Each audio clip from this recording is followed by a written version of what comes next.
नमस्कार, स्वागत है आपका हमारे चैनल में। मैं रानी गुप्ता आपके साथ। बड़ी खबर सामने आ रही है पश्चिम बंगाल की सीएम ममता बनर्जी को लेकर के। दरअसल ममता बनर्जी ने इंडिया के सीजेआई के सामने ये अपील की है कि भारत का लोकतंत्र खतरे में है और इसको बचा लीजिए। और साथ ही उन्होंने कहा, जिस तरीके से तमाम जो सत्ता है एक शासन के अधीन होती जा रही है, तो इससे जल्द ही देश में राष्ट्रपति शासन लगने की ओर है। कमाल की बात यह है कि ये वो ममता बनर्जी कह रही है जिनके राज्य में किस तरीके की स्थिति है, यह पश्चिम बंगाल से बेहतर कहीं और देखने को नहीं मिलेगा। बता दें कि पश्चिम बंगाल की मुख्यमंत्री ममता बनर्जी ने सीजेआई यूयू ललित से लोकतंत्र और संघीय ढांचे की सुरक्षा सुनिश्चित करने का आग्रह किया। उन्होंने ये दावा किया है कि लोकतांत्रिक शक्तियां एक ही वर्ग के हाथ में सिमटती जा रही हैं, जो कि देश को राष्ट्रपति शासन की ओर ले जा सकता है। बता दें कि वो West Bengal university of juridical sciences के दीक्षांत समारोह में शामिल हुई थी, जहां उन्होंने ये तमाम बातें कही हैं। आपको बता दें कि दीक्षांत समारोह में ममता बनर्जी मुख्य अतिथि थी। इस दौरान उन्होंने सीजेआई से कहा कि लोकतंत्र कहाँ है, कृपया लोकतंत्र को बचाएं। इस मौके पर जस्टिस यूयू ललित भी मौजूद थे, क्योंकि वो यूनिवर्सिटी के कुलपति हैं। साथ ही उन्होंने मीडिया का जिक्र करते हुए कहा कि क्या वे किसी को कुछ भी कह सकते हैं, क्या वे किसी पर आरोप लगा सकते हैं? सर, हमारी प्रतिष्ठा ही हमारी इज्जत है, अगर वो चली गई तो सब चला जाएगा। साथ ही उन्होंने आगे ये भी कहा कि अगर आपको लगता है कि मैं गलत हूं तो मैं माफी मांगती हूं। साथ ही उन्होंने एनयूएस की दुनिया के सबसे महत्वपूर्ण संस्थानों में से एक बताया और सीजेआई की प्रशंसा करते हुए कहा कि मुझे न्यायमूर्ति यूयू ललित को बधाई देनी चाहिए। 2 महीने में उन्होंने दिखा दिया कि न्यायपालिका का क्या मतलब है। साथ ही अपनी बात और स्पष्ट करते हुए मुख्यमंत्री ने कहा कि मैं ये नहीं कर रही हूं कि लोगों का न्यायपालिका से विश्वास उठ गया है, लेकिन आजकल स्थिति बद से बदतर हो चुकी है। न्यायपालिका को लोगों को अन्याय से बचाना चाहिए और उनका रोना सुनना चाहिए। अभी लोग बंद दरवाजों के पीछे रो रहे हैं। उन्होंने सीधे तौर पर कहीं ना कहीं अपने जो एमएलएज हैं और अपने मंत्री हैं, टीएमसी के कार्यकर्ता हैं, उनका भी वो बचाव करते हुए नजर आई हैं, क्योंकि पार्थ चैटर्जी हो, अनुव्रत मंडल हो, ये दोनों ही इस वक्त जेल में हैं, कस्टडी में है। और इसको लेकर के तमाम बातें भी सामने आई हैं कि कैसे पार्थ चैटर्जी का जो नाम है एसएससी घोटाले में मुख्य आरोपी के तौर पर पाया गया, वो जेल में बंद है। उनके साथ उनकी जो सहयोगी थी अर्पिता मुखर्जी, उनके घर पे भी तलाशी ली गई थी और करीब 59 करोड़ से भी ज्यादा के कैश बरामद किए गए थे। इसके साथ ही सोने के कई सारे ज्वेलरीज भी बरामद किए गए थे, जिसकी कीमत करोड़ों में आकी गई थी। इसी के साथ ही अगर हम बात करें टीएमसी के कत्तावर नेता अनुव्रत मंडल की, तो उनका भी नाम पशु तस्करी में सामने आया था और इस मामले को लेकर के लगातार सेंट्रल एजेंसी जांच कर रही थी।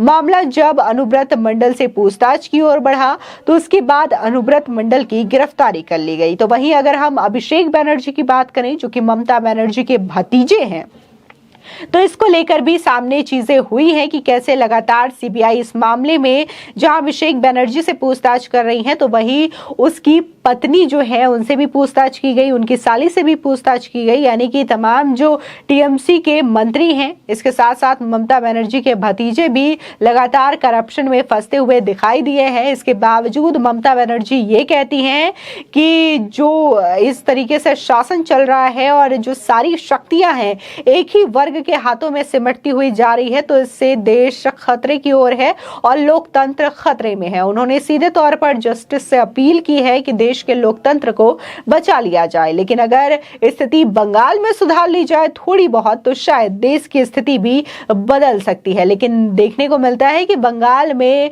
किस तरीके का तानाशाही रवैया अपनाया जाता है ममता बनर्जी के द्वारा, ये साफ तौर पर देखने को मिलता है। आपको बता दें कि जिस तरीके से पश्चिम बंगाल के हालात रहे हैं, इसको लेकर के स्पष्ट तौर पर हमेशा से ही आवाज उठाती गई है कि वहां पर जल्द से जल्द राष्ट्रपति शासन लगा दिया जाए, क्योंकि राज्य में आए दिन देखने को मिलता है कि किस कदर वहां पर हिंसा मिलती है। इसी के साथ ही कैसे वहां पर जो विपक्षी नेता हैं वो लगातार टीएमसी के गुंडों के शिकार होते हुए नजर आते हैं। देखने को मिला था कि जैसे ही विधानसभा चुनाव पश्चिम बंगाल में खत्म हुआ था, उसके बाद बीजेपी के कई ऐसे नेता और कार्यकर्ताओं को बुरी तरीके से पीटा गया था, साथ ही कई लोगों की हत्या कर दी गई थी।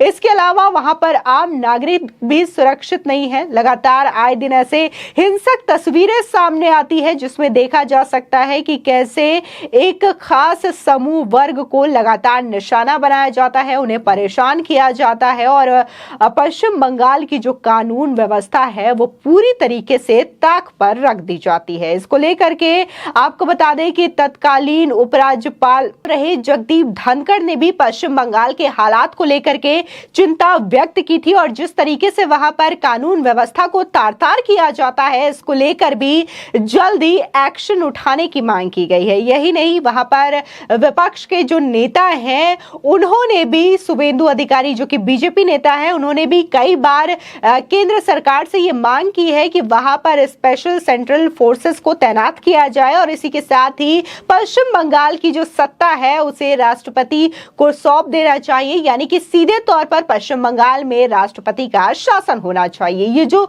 तमाम तरीके की नाकामयाबी है वो ममता बनर्जी के सरकार को किस तरीके से वो शासन कर रही है पश्चिम बंगाल में, ये साफ तौर पर दिखाता है। इसी के साथ ही देखने को मिला था कि पिछले दिनों ही एसएससी स्कैम हुआ है जो कि बड़ा घोटाला माना जा रहा है पश्चिम बंगाल के अंदर, और इसमें कोई और नहीं बल्कि टीएमसी के ही जो नेता हैं वो शामिल रहे हैं। ये सिर्फ एसएससी घोटाले का ही मामला नहीं है जिसमें टीएमसी के नेता पार्थ चटर्जी शामिल रहे।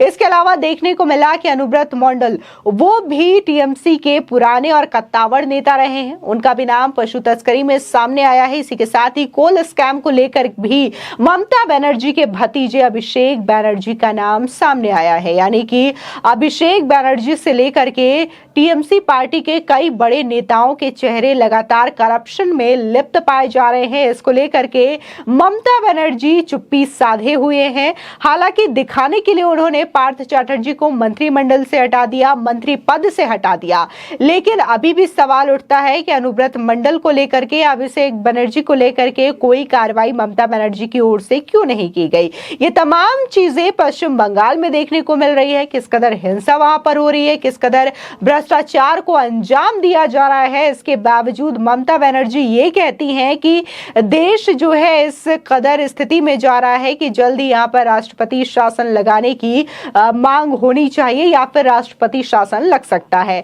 देखने को मिला था कि जब योगी आदित्यनाथ जो कि उत्तर प्रदेश के सीएम हैं, जब वो विधानसभा चुनाव के दौरान पश्चिम बंगाल जा रहे थे अपने प्रचार के लिए, बीजेपी पार्टी के प्रचार के लिए, तब उनके हेलीकॉप्टर को वहां पर लैंड भी नहीं होने दिया था। लेकिन ममता बनर्जी की अगर बात की जाए तो ममता बनर्जी यूपी विधानसभा चुनाव में आई थी, बाकायदा उन्होंने अखिलेश यादव का समर्थन किया था, उनके समर्थन में चुनाव प्रचार किया था और यूपी की जमीन पर भी वो आई थी, यानी कि उनका हेलीकॉप्टर लैंड हुआ था। इसको लेकर के योगी सरकार ने कभी भी रोकथाम नहीं लगाई थी। लेकिन सवाल ये उठता है कि आखिर ममता बनर्जी किस कदर तानाशाही अपने पश्चिम बंगाल में दिखाती हुई नजर आती हैं। इसी के साथ ही देखने को मिलता है कि लगातार वहां पर हिंसक जो रवैया है वो चीजें देखने को मिलती है। फिलहाल आपकी इस खबर पर क्या राय है हमारे कमेंट सेक्शन में जरूर बताएं। आगे की और भी अपडेट के लिए चैनल को सब्सक्राइब करना ना भूलें।